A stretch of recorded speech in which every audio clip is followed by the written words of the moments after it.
Hey everyone, welcome back to my channels, RVing TV and at Bruno Tambari.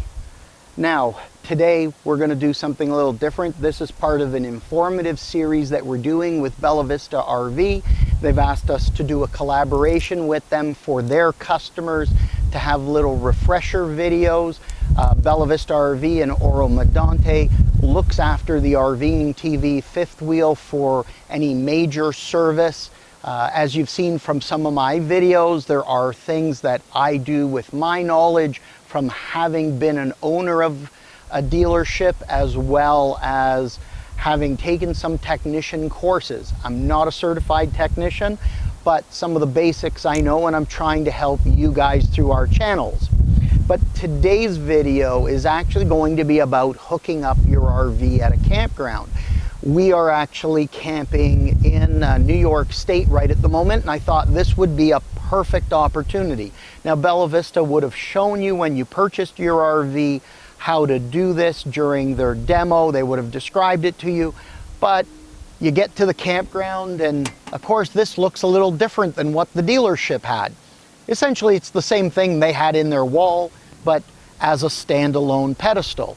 So I thought I would show you how to hook up your RV, those basic steps up close as a refresher for Bella Vista's customers, and for any of our viewers, if you're new to RVing or thinking about getting into RVing and you're not sure, what do you need to do to use your RV?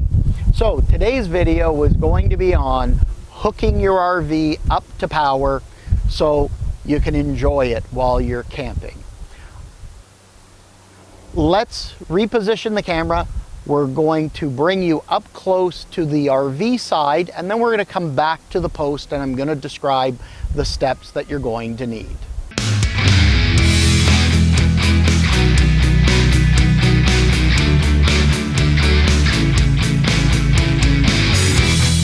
Okay, now I apologize that I'm only partially in frame.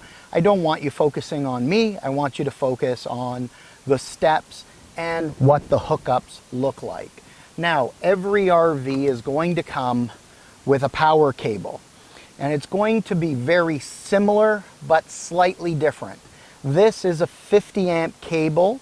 It's going to be a little thicker here, and then our cable is going to be thicker than what a 30 amp is going to look like. But they hook up the same way, they do the same thing, it's just the amount of power that is carried through your cable. Every RV will have one of these. So when you get your RV, it's there, you get to the campground. I like to hook up power right away. So what I do is I come out. Now, your cord will be one of a couple of different ones. So when I come out, I grab my cord because mine is a detachable cord. And a lot of the RVs today have detachable cords. If you've purchased a pre-owned RV that's a few years old, it may actually be attached to your unit in the wall and it sits on the outside. Now your hookup will look very much like this. It'll either be a 30 amp or a 50 amp. Usually there's some sort of cap over top. This has a slightly bigger cap. Sometimes they're a little smaller, but it serves all the same purpose. A lot of times for your unit and the average unit, it's mounted on the outside of the wall. Now the way to hook it up is you take your cord, you're going to see, I'll bring it up close, you're going to see there's a metal plate here, plus if you look closely, there's a couple of little nibs, and there'll be two of them on each side. As you see this, you look inside your hookup, and there's going to be a corresponding place for the metal plate and each of those nibs. And that way you know that it is lined up properly.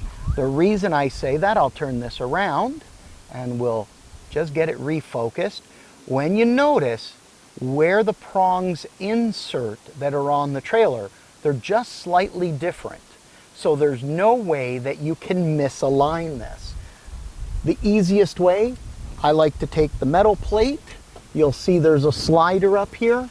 Take it, place it there, line up the little nibs to their location. You'll feel it slide in, give it a gentle push.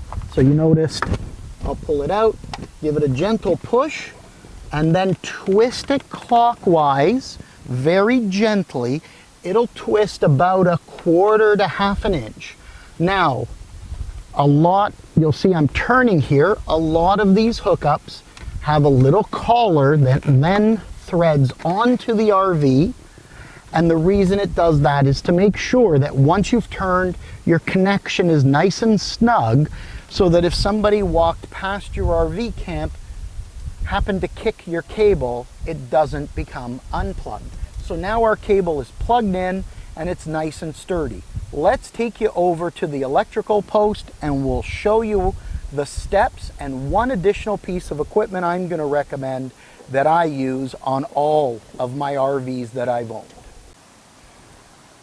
Okay, so we've repositioned so you can see the post. And these posts pretty much look identical at all the campgrounds. They do lift up. Sometimes they'll hinge back. This one doesn't. They'll hinge back so it holds the lid up. And you're going to typically see one of 2 or possibly 3 hookups like we have here. This is a 50 amp hookup, a 30 amp, and they have a 15 amp as well. Some campgrounds will have only a 50 amp if you're renting a 50 amp site. Some will only have a 30 amp if you're renting a 30 amp site. A number of campgrounds will have both or all 3, just to give the maximum flexibility of each and every campsite.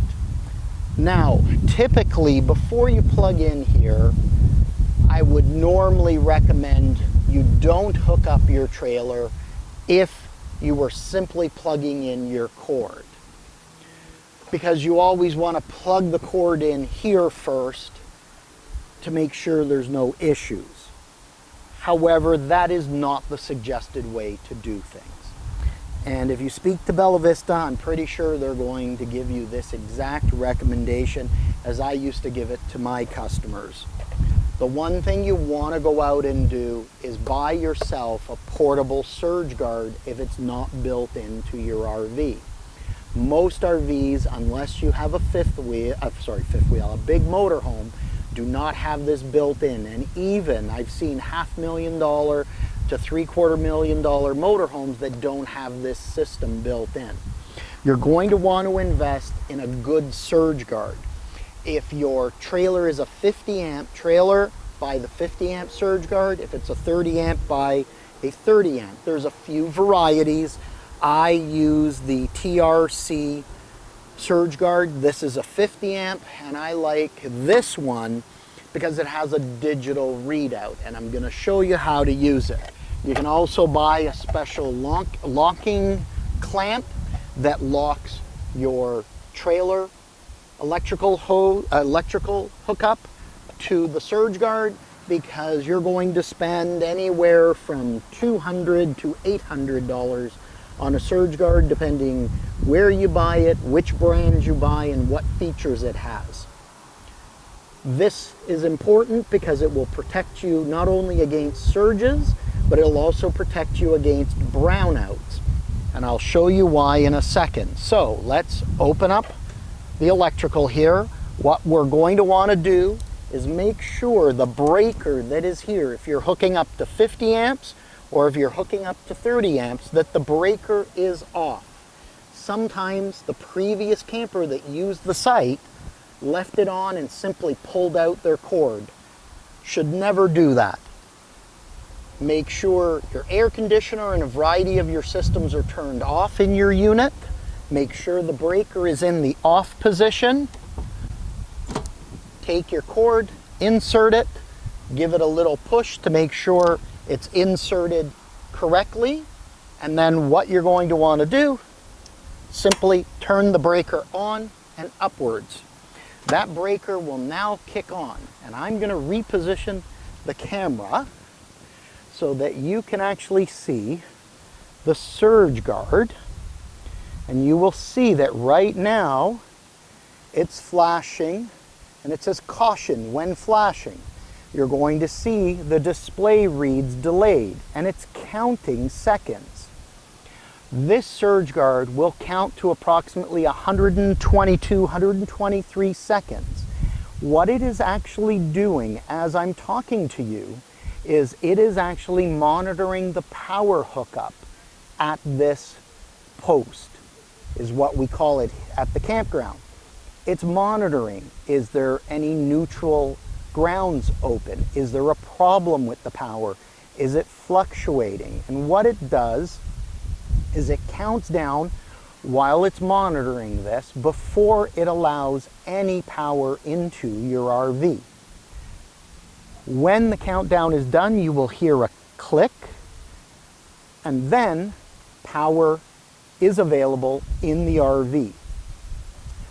If power were to drop, your neighbor comes in to the campground next to you, hooks up, maybe their air conditioner was still on from their last trip, and it drops voltage and amperage, and it drops it too much and affects the campground, or all your neighbor's air conditioners kick on all at the same time because it's a hot day, and your voltage and amperage drop, this surge guard will stop power from coming into the unit so that you don't have what they call a brownout, which damages electronic equipment. It'll also sacrifice itself in a surge so that the surge stops at the surge guard and doesn't travel into your RV. Now let's listen for a second.